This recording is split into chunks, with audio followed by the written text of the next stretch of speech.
Welcome, Public Inventors. This is a collaboration done by me, Kishan Patel, and Robert L. Reed about an optical linear sensor. First, the technical details of the sensor will be described, followed by an example of the application of the sensor at the end of the video. So this is the 3D CAD model of the optical linear sensor. It's a basic design for proof of concept. We have our tubing here, along with our dowel/plunger. We have two holders, and we have the specially catted holster which holds the CDS cell and the LED. So this is a cross-sectional view of the optical linear sensor. You can get a better feel for what's on the inside of the black tubing. Here sits the LED and the CDS cell. We have the white-tipped plunger here, which goes back and forth through this opening hole. The reason why we had two circular discs here is to prevent wobble sideways, and so it always stays perpendicular to this axis and also parallel to this one. So the basic idea is that when this LED shines light, it's going to bounce off this white-tipped plunger and then hit the CDS cell. The CDS cell changes in resistance based upon how much light is hitting it. So the idea is when you move the plunger further away, then less light will be hitting the CDS cell. As a result, you will be getting a less voltage reading on the Arduino, and you can code in a measurement that gives you the distance in millimeters.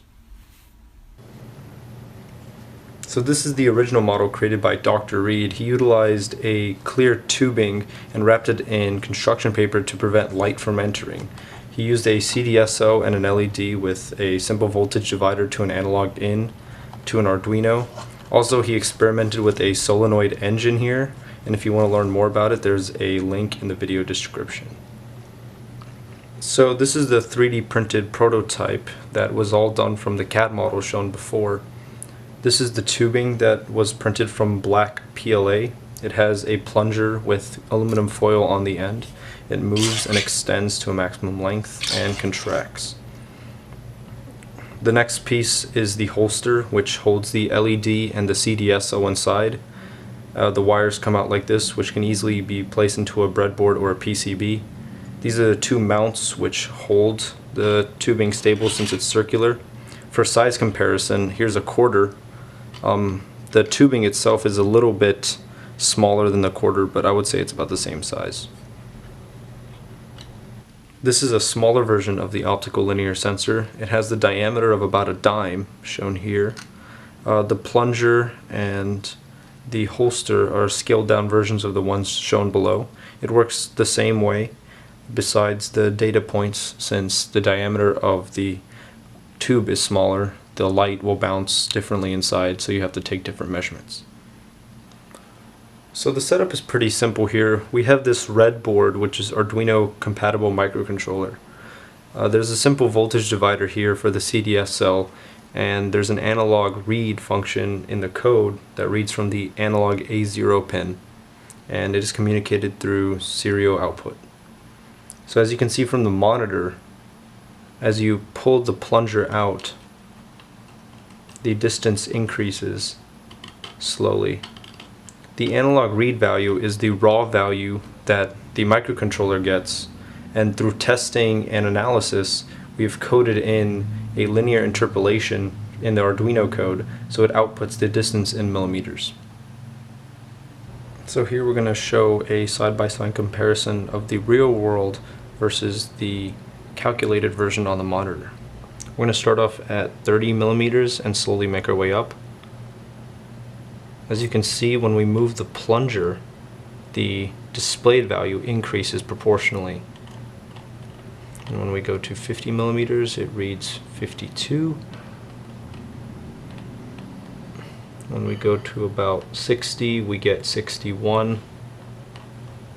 When we get around the 70 range, we're getting 72. And when we go to the 8, we're getting about 82.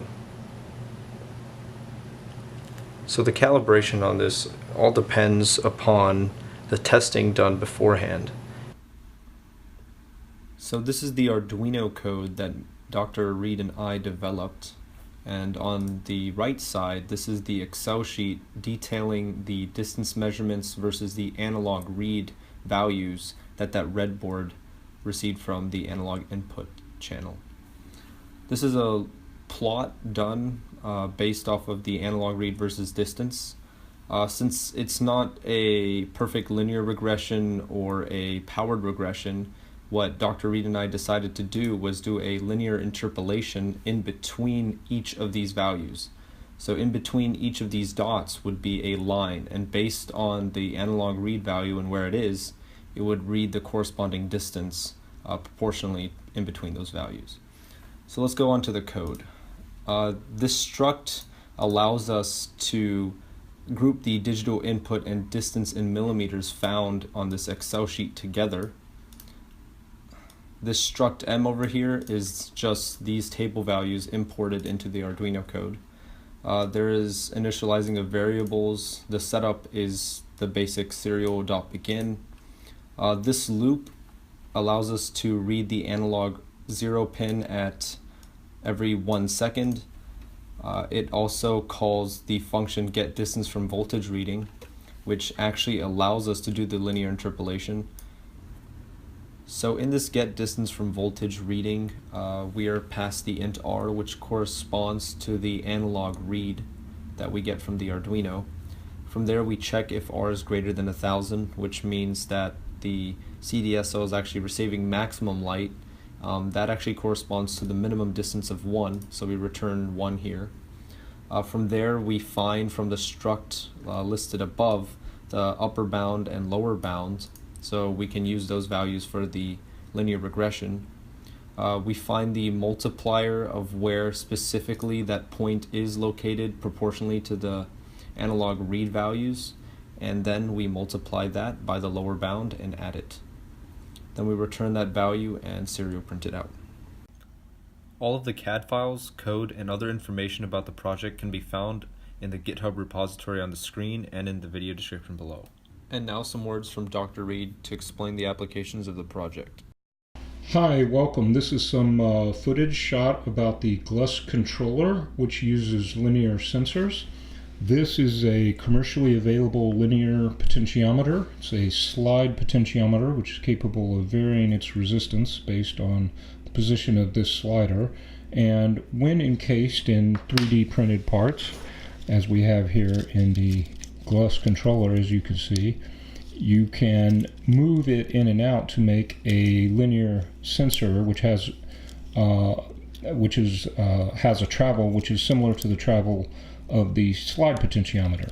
This strange looking prototype, which has kind of a rat's nest of wires, exists to be a controller for a robot of a similar shape. And it would be much nicer if we could make these components a little bit smaller. However, the commercially available slide potentiometers like this one do not come in all possible sizes. That's one of the motivations for us developing our own linear sensor. Also, although these are very reliable and robust components, they do eventually wear out as you slide them. It might take thousands of motions for them to loosen up or become uncalibrated, but that does happen.